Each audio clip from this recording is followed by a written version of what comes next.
Percaya nggak percaya, di saat brand-brand lain sedang sibuk dengan keyboard dengan desain 60%-nya, brand satu ini justru malah mengeluarkan desain keyboard TKL dengan desain yang bisa dibilang unik, sekaligus efisien buat kalian yang emang nggak mau istilahnya bikin meja kalian ribet dengan banyaknya tombol-tombol gitu. Mau tahu seperti apa? Langsung aja, ini dia videonya.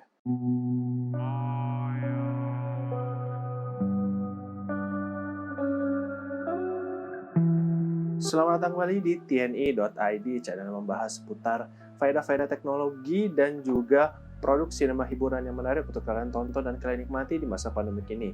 Jadi kalau misalnya kalian suka dengan video ini, silakan aja di-subscribe aja langsung, dan jangan lupa tekan tombol lonceng di bagian tombol subscribe di bagian kanan biar kalian nggak ketinggalan soal video terbaru, dan juga biar kalian paling tahu soal video terbaru di channel ini. Kayaknya di zaman sekarang keyboard 60% itu menjadi daya tarik tersendiri untuk para konsumen. Dimana enggak, dengan brand-brand besar lain yang sekarang lagi gencar-gencarnya sedang mengeluarkan keyboard dengan desain 60%, terutama dengan desain yang bisa dibilang eye-catchy dan juga unik-unik. Bahkan di beberapa brand-brand lokal aja udah mulai banyak bermunculan soal keyboard dengan 60%. Ya sebenarnya wajar sih, karena sekarang ini orang-orang lebih banyak membutuhkan desain yang lebih simple dan juga nggak perlu banyak tombol, apalagi untuk mereka yang istilahnya mobile gitu, yang emang nggak bisa bertahan dengan yang namanya keyboard laptop, apalagi keyboard mechanical yang istilahnya gede-gede banget yang kayak full size gitu. Tapi ya namanya juga teknologi, kalau misalnya dibikin semakin compact dan juga semakin kecil, pastinya akan ada banyak cost dan juga biaya yang harus dikeluarkan gitu. Karena yang namanya membuat sesuatu untuk dibikin compact dengan desain yang begitu berisi, tentunya perlu istilahnya effort dan juga biaya yang istilahnya tinggi.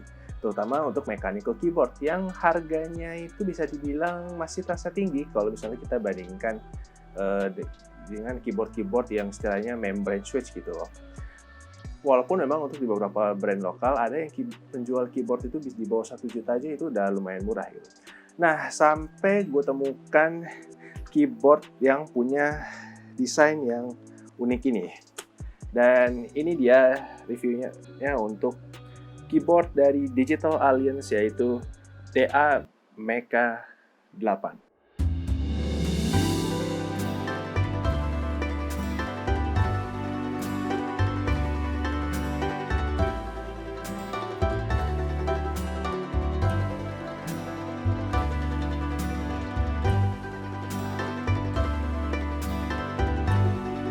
Oke, ini adalah Digital Alliance Mecha 8. Yap, seperti yang gue bilang di awal tadi, keyboard ini mempunyai desain yang bisa dibilang unik.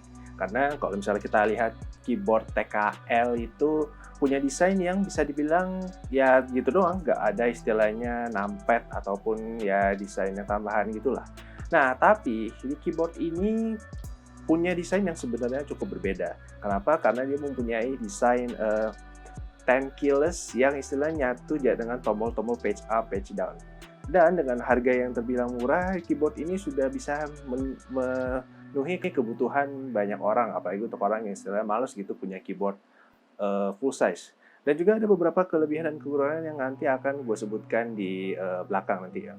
Oke, kita masuk langsung ke desainnya aja. By the way, gue nggak memperlihatin isi boxnya karena isi boxnya terbilang cukup standar. Ada kartu garansi dan juga keycap spooler. Dan juga kartu panduan yang udah nyatu dengan kartu garansinya tadi. Jadi ya bisa dibilang desainnya terbilang cukup standar boxnya. Dan kita masuk ke desain keyboardnya. Desain keyboardnya ini bisa dibilang nggak punya ornamen desain yang bisa dibilang aneh-aneh. Palingan cuma di bagian kiri kanannya yang ada dikasih lampu RGB yang gue jujur sebenarnya nggak ngerti kenapa harus ada istilahnya lampu RGB di bagian kiri kanan. Karena menurut gue agak sedikit terlalu norak secara estetika desain. Apalagi keyboard ini itu bisa dibilang nggak punya istilahnya banyak ornamen, jadinya penambahan lampu RGB di bagian kiri kanan ini ya seperti yang gue bilang tadi agak sedikit norak dan malah jadinya agak kurang ini aja secara bersih, secara estetika gitu.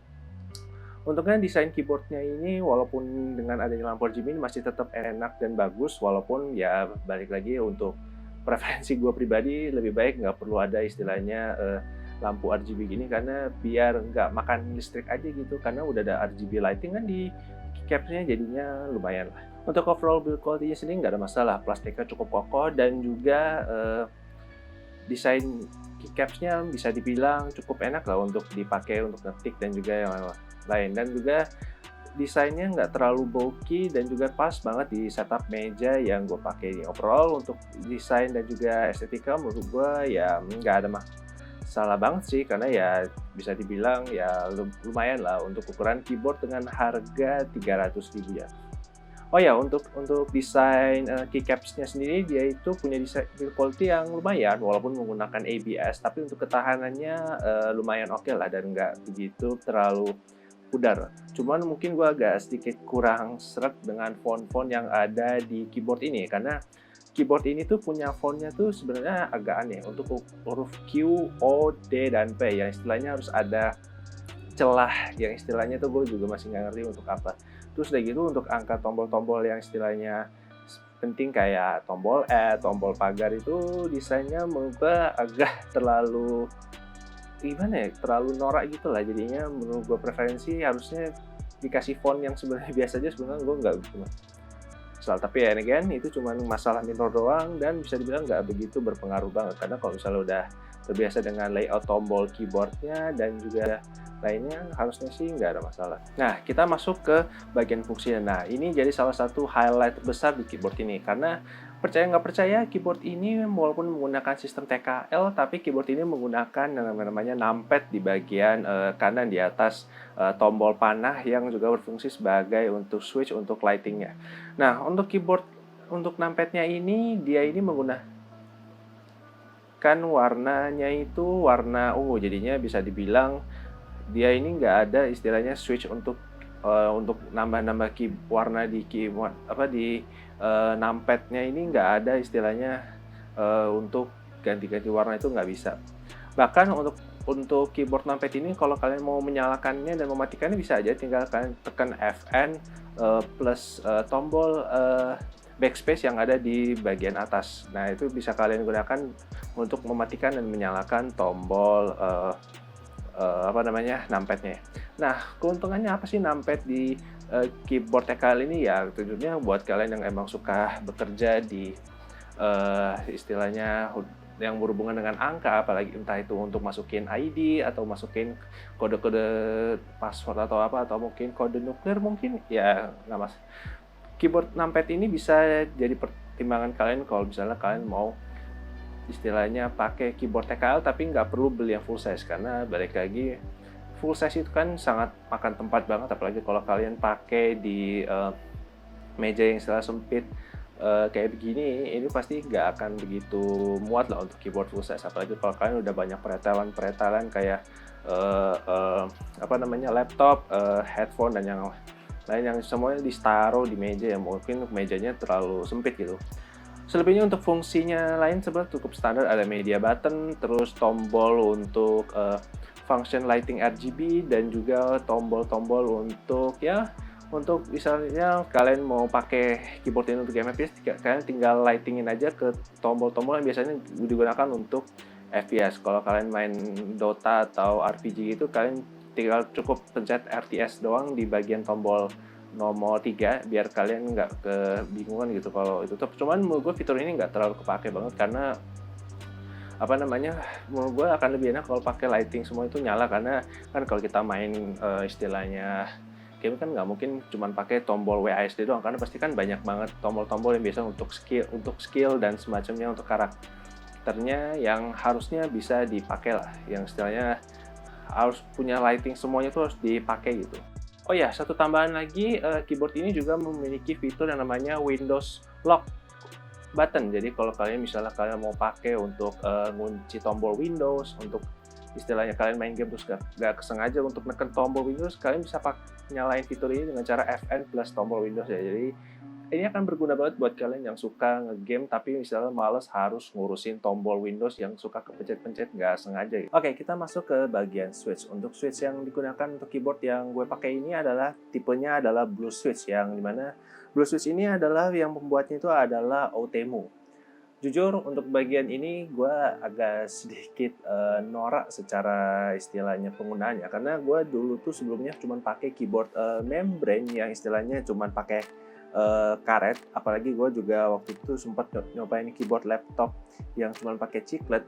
Pas berpindah ke keyboard mechanical ini, gue agak sedikit terdecak kagum gitu lah, karena jujur gue yang istilahnya sering banget pakai keyboard membrane itu punya feel yang ternyata cukup berbeda gitu loh, karena memang sistem switch mechanical ini kan bisa dibilang punya sistem yang bisa dibilang lebih advance gitu dan nggak akan cepat rusak, karena sistem mechanical itu kan nggak pakai istilahnya karet kayak membrane gitu ya, istilahnya cuma diklik ditekan, tapi ditekannya itu cuman kayak tek doang tapi nggak ada rasa feedback atau apapun. Nah di keyboard ini gue merasakan sesuatu hal yang berbeda soal keyboard tersebut, karena keyboard ini tuh ternyata cukup enak untuk dipakai gitu loh, karena rasanya tuh lebih kayak clicky gitu dan nggak terlalu istilahnya kayak cuman tek doang, tapi keyboard mechanical ini tuh cukup enak untuk diajak ngetik-ngetik, apalagi kalau ngetik cepet gitu yang istilahnya harus butuh presisi yang istilahnya harus langsung juga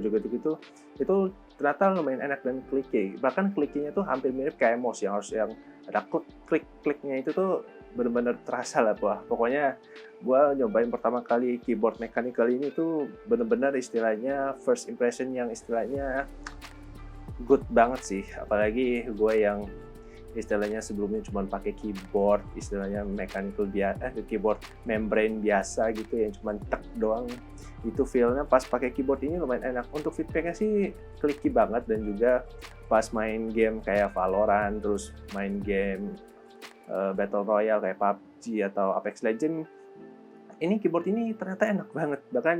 Bahkan saking enaknya ini, bahkan kayaknya agak bikin gue kayak nagih gitu lah.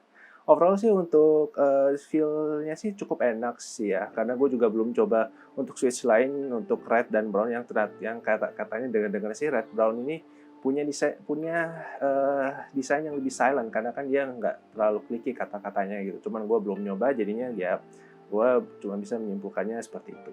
Untuk mode RGB lighting di keyboard ini ternyata lumayan banyak. Ada 21 mode yang bisa dikustomisasi, dan juga ada banyak pilihan light brightness yang bisa diatur di tombol panah yang ada di bagian kanan, di bagian bawah itu ya.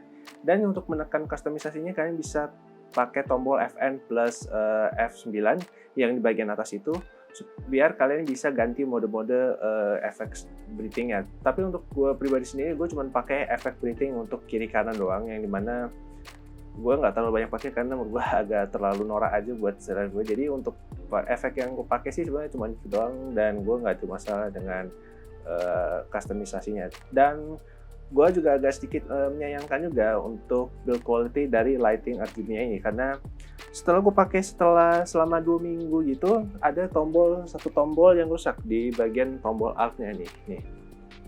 Bisa lo lihat di tombol alt-nya ini tuh bisa dibilang nggak nyala sama sekali. Bahkan tombol alt-nya aja yang di bagian kiri ini tuh cuman nyalanya bisa, cuman di sini keyboardnya ini nggak nyala sama sekali, dan gue juga nggak ngerti kenapa. Tapi permasalahannya ini kayaknya lebih ke defect aja di barang unit yang gue pakai. Jadi semoga aja Digital Alliance mungkin bisa memperbaiki build quality dari keyboardnya ini mungkin di masa yang akan datang, karena jujur sebenarnya nggak gitu masalah sih, karena memang tombol alt ini masih bisa dipakai gitu. Cuman menurut gue estetikanya jadi agak berkurang, karena ya itu gue bilang tadi, RGB-nya ada lighting yang satu yang istilahnya rusak, jadinya lightingnya nggak begitu terlalu bagus. Dan gue juga agak kurang suka untuk tombol caps lock dan juga itunya kenapa harus dibikin mati nyala gitu ya. Sebenarnya gue tahu sih fungsinya biar kalian tahu kalau caps lock-nya nyala atau nggak, cuman menurut gue agak kurang begitu itu aja, karena malah kalau misalnya lagi diem gini itu tuh jadi malah nggak begitu enak secara estetikanya gitu. Setelah 2 minggu pemakaian keyboard ini bagaimana? Well, setelah gue pakai keyboard ini, terus terang gue nggak begitu terlalu kangen dengan keyboard membrane. Bahkan gue juga sekarang lagi jarang banget untuk ngetik-ngetik pakai keyboard laptop, karena gue seringnya sekarang pakai keyboard mechanical ini buat ngetik, nulis, sama main game yang istilahnya itu udah enak banget lah. Bahkan untuk main game-game yang istilahnya pace cepat kayak Valorant sama mungkin Battle Royale, Apex Legends dan PUBG dan lain-lainnya, semua bisa dilakukan di keyboard ini. Bahkan gue nggak perlu lagi harus istilahnya buka laptop dan pakai keyboard laptop buat ngetik-ngetik, karena jujur kan kalau namanya keyboard laptop kan pasti kan istilahnya ada yang gampang cepat rusak gitu, karena ya namanya juga keyboard laptop gitu kan, nggak istilahnya masih pakai sistem karet yang sama kayak membrane switch gitu. Dan juga gue lebih seringnya tuh sekarang ngetik-ngetik untuk keyboard ini. Bahkan gue kemarin tuh sempat istilahnya coba-coba untuk ngetes key per minute atau tes kecepatan untuk ngetik keyboard buat pakai ngetes keyboard ini buat dipakai agak lama buat ngetik-ngetik. Jadinya gue cukup fun lah dengan keyboard yang gue beli ini, jadinya lumayan top sih. Oke, kita masuk kesimpulan dari keyboard ini. Gimana? Worth it atau enggak? Untuk keyboard dengan harga sekitar range harga ya segini, harganya bisa dibilang lumayan oke lah untuk fitur yang didapatkan di keyboard ini, terutama untuk keyboard TKL dengan desain numpad yang bisa dibilang masih sangat sulit untuk kita temukan di range harga segini. Sebenarnya ada sih yang istilahnya keyboard dengan desainnya numpad yang istilah berbau TKL ini, cuman memang untuk keyboard tersebut bisa dibilang gue sih nggak bisa menganggap itu sebagai TKL, karena itu benar-benar lebar banget yang misalnya contohnya ini punya. Dan juga keyboard ini punya banyak fitur-fitur yang bisa dibilang sudah sangat cukup lah untuk sebagai keyboard TKL gaming di harga 300.000 ya, apalagi dengan RGB lighting dan juga yang lainnya yang bisa dibilang lumayan oke lah untuk harga segini. Dan oh ya, ternyata dan satu lagi gue lupa agak mention, keyboard ini pakai kabel braided di bagian cablingnya, dan juga untuk USB-nya sudah gold plated, jadinya ya untuk urusan ketahanan dan juga responsivitas harusnya sih nggak ada masalah. Dan kalau kalian misalkan mau beli keyboard dengan desain 60% dan juga malas punya keyboard TKL gini, ya gue bisa sarankan untuk ambil yang istilahnya lebih mahal ya, istilahnya sekitar 200.000, karena juga Digital Alliance ini juga setahu gue ada seri yang istilahnya yang lebih tinggi, yaitu seri Mecha R dan juga seri yang lain yang istilahnya punya desain yang istilahnya 60% gini. Tapi ya balik lagi, semua gue serahkan kepada kalian yang istilahnya mau beli. Karena ingat, bijaklah dalam membeli barang, karena ingat susah nyari duitnya sekarang ya, karena lagi pandemi ini, jadi nyari duit lagi susah. Oke? Dan juga pesan satu lagi buat gua, jangan percaya 100% dengan yang namanya katanya, karena namanya katanya itu belum 100% benar, dan juga ya itu cuma opini mereka gitu. Dan juga ya fungsi review ini juga bertujuan biar kalian juga nggak beli kucing dalam karung dalam membeli sebuah barang, biar kalian tuh istilahnya nggak dicekokin oleh yang gue bilang tadi, katanya yang istilahnya mereka tuh cuma beropini dan belum tentu 100% pendapat dengan kalian, bukan yang menonton. Jadi ya smart lah dalam membeli.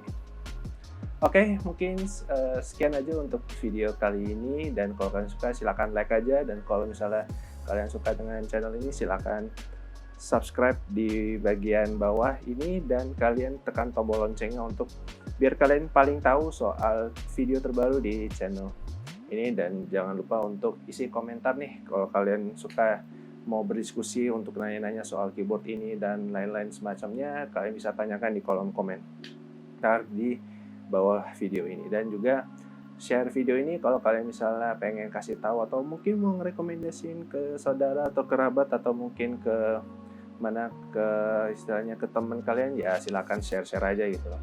Dan ya oke, dengan gua Adam di sini, dan kita bertemu lagi di video berikutnya, dan goodbye and thank you.